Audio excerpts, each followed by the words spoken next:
Hey everybody, it's Malcolm again, here with another episode of MDM Bytes, which are short 3 to 4 minute videos with MDM best practices, suggestions, things you can do to streamline your MDM program and make your MDM program the best it can be.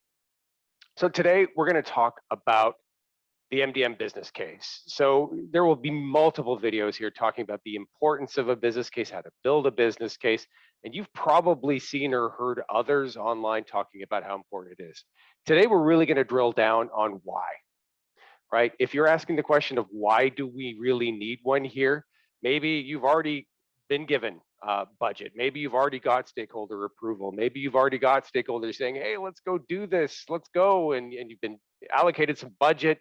And that's great, and those are good things, but you still need a business case. And let's talk about the specific reasons why you need a business case, even if you've been given money for a program. The first thing that a business case is going to allow you to do is to prioritize your use cases, right? A business case will force you to make decisions about what use cases or workflows or processes are more valuable to optimize than others. So that's a great starting point, because that means you can actually manage for scope. I can tell you from personal experience in talking to hundreds of MDM leaders, the biggest challenge that I see day in and day out with MDM programs is scope, trying to do too much. The best thing that you can do to make sure that you manage for scope is to have a business case, because it can allow you to prioritize what matters more than things that don't matter. Obviously, if you can understand your scope, if you can understand priority, then you can help build a roadmap. You can say in phase 1, this is what we're going to do. Phase 2, this is what we're going to do. Phase 3, this is what we're going to do based on value delivered to the organization.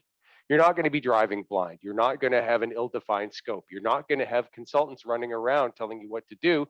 You're going to be able to drive. You're going to be the one that says, this is the roadmap, 1, 2, 3, A, B, C, based off of value. Otherwise, your roadmap, you're just basically throwing darts at what you think matters. Most companies just say, oh, customer matters, so let's just focus on customer. No, build a roadmap based on value. It all starts with a business case. Obviously, having a business case will allow you to demonstrate value to your stakeholders. You'll be able to prove that what you're doing is moving the needle for the business.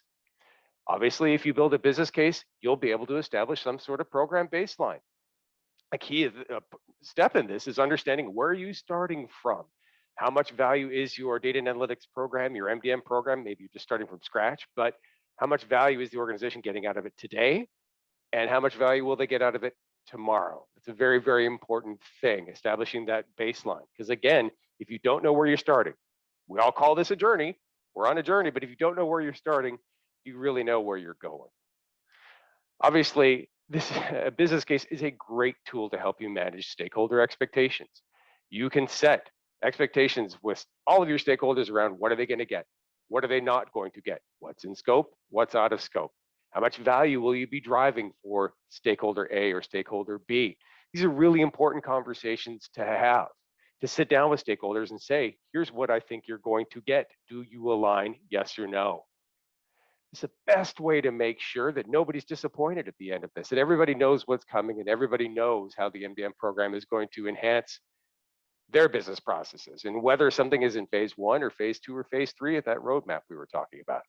Lastly, maybe potentially most importantly here to you individually, is you need a business case to promote and develop your own career. Don't you want to be able to say in your resume, I delivered XYZ dollars of value or to company A, right? Wouldn't it be great to be able to show in your roadmap or in your CV exactly the value that you drove being an MDM program leader, maybe even being a data steward? It doesn't really matter, but wouldn't it be great in your resume that you can say, this is the value that I delivered for the company that I worked for previously when we were working on MDM. So these are some of the real benefits of an MDM business case. I really strongly invite you to consider building a business case, even in the case when you've been given funding. It's so critical to so many downstream processes. The roadmap, setting expectations, Having a clear understanding what's in scope, what's out of scope, so critical, guys. It's very, very, very important you focus on that business case. Thanks for your attention. I really hope you got some value out of this video, and I look forward to another episode of MDM Bytes soon.